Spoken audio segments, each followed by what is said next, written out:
ఈ వీడియోలో మనము ఫ్రంట్ ఓపెన్స్ ఈజీగా ఏ విధంగా వేసుకోవాలో చూద్దాము. దీనికోసం అయితే మనము ఓపెన్ ఎంత వరకు పెట్టుకోవాలనుకుంటున్నామో అక్కడ వరకు ఇప్పుడు నేను చూపిస్తున్న విధంగా అయితే లైన్ మార్క్ చేసుకోవాలి. ఇలాగా మార్క్ చేసుకున్న తర్వాత ఆ లైన్ దగ్గర నుంచి 2 సైడ్స్ కూడా 0.5కి మనం మార్క్ చేసుకుందాము. మార్క్ చేసుకుని 2 సైడ్స్ ఇప్పుడు నేను చూపిస్తున్న విధంగా అయితే లైన్ మార్క్ చేసుకోవాలి. చేసుకుని కింద వైపుని కూడా ఈ 3 లైన్స్ని మనము జాయింట్ చేసుకుంటూ ఇంకొక లైన్ మార్క్ చేసుకోవాలి. ఇప్పుడు చూడండి, ఈ సెంటర్ లైన్ నుంచి నేను చూపిస్తున్న విధంగా క్రాస్గా 2 సైడ్స్ కూడా ఈ విధంగా లైన్ మార్క్ చేసుకోవాలి. ఇలా మార్క్ చేసుకున్న తర్వాత ఇప్పుడైతే చూడండి నేను కట్ చేస్తున్నాను. యాక్చువల్గా అయితే మనం ఈ మార్క్ ఏమీ చేసుకోవాల్సిన అవసరం లేదు. ఇప్పుడు నేను కట్ చేస్తున్నట్టు డైరెక్ట్గా మనము డ్రెస్ మీద కట్ చేసుకోవచ్చు. కేవలం మీకు అర్థం అవడం కోసం ఈ మార్కింగ్ అంతా చేశానంతే. ఇప్పుడు నేను ఏ ప్లేస్ అయితే కట్ చేశానో డ్రెస్ మీద కూడా డైరెక్ట్గా అలా కట్ చేసుకోవచ్చు మనము. ఓకేనండి, ఈ విధంగా మనము కట్ చేసుకున్న తర్వాత ఇప్పుడైతే ఇది ఓపెన్ చేస్తాను చూడండి. ఇలా ఓపెన్ చేసిన తర్వాత పై వైపు నుంచి కింద వైపు వరకు మనకి ఎంత లెంత్ ఉందో చూసుకుని దానికి సరిపడే విధంగా వేరే క్లాత్ మనము తీసుకోవాలి. ఆ క్లాత్ వెడల్పు మనము 2.5 ఇంచెస్ ఉండేలాగా తీసుకోవాలి. ఇలా తీసుకున్న తర్వాత ఈ క్లాత్ని 2 సైడ్స్ కూడా ఇప్పుడు నేను చూపిస్తున్న విధంగా ఫోల్డ్ చేసుకోవాలి.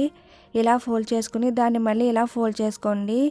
ఇప్పుడు ఇలా ఫోల్డ్ చేసుకున్న చూడండి, ఈ ఫోల్డింగ్ మధ్యలో మనము ఇది వచ్చేలా పెట్టుకోవాలి. ఇలా పెట్టుకునేటప్పుడు చూడండి, మనకి ఈ కింద దాని మీద మార్క్ చేసుకున్నాం కదా, ఆ మార్క్ దగ్గరికి ఈ ఫోల్డింగ్స్ వచ్చేలా పెట్టుకుని పైనుంచి కింద వరకు ఈ చివరన మనము స్టిచ్ వేసుకోవాలి. ఇప్పుడైతే నేను చెప్పిన విధంగా ఈ ఫోల్డింగ్ మధ్యలోని క్లాత్ వచ్చేలా పెట్టుకుని పైనుంచి కింద వరకు ఈ చివరన స్టిచ్ వేసుకోండి.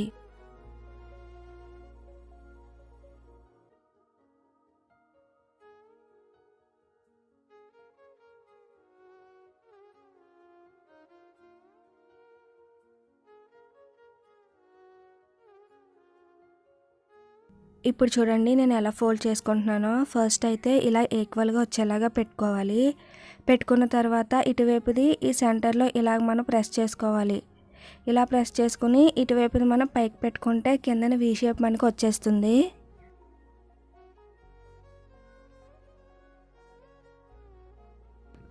మళ్ళీ ఇంకొకసారి చూడండి, ఫోల్డింగ్ చూపిస్తున్నాను. ఇలా ఓపెన్ చేసి ఉంటుంది చూడండి, ఇలా ఓపెన్ చేసి ఉన్నది ఒకవైపుది మనము ఇక్కడ ఇలా చిన్న ఫోల్డింగ్ వచ్చేలా పెట్టుకోండి. దాన్ని మళ్ళీ ఇటువైపుది పైకి పెట్టుకుంటే మనకి అక్కడ వీ షేప్ వస్తుంది. అంతే, ఇలా వచ్చిన తర్వాత మనము ఈ కింద వీ షేప్కి స్టిచ్ వేసుకోవాలి.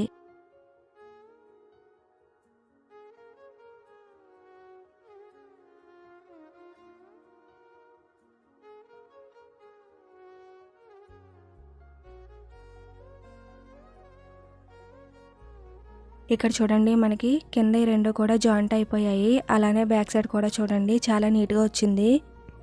ఈ వీడియో కనుక మీకు నచ్చినట్లయితే తప్పకుండా లైక్ చేయండి, అలానే షేర్ చేయండి.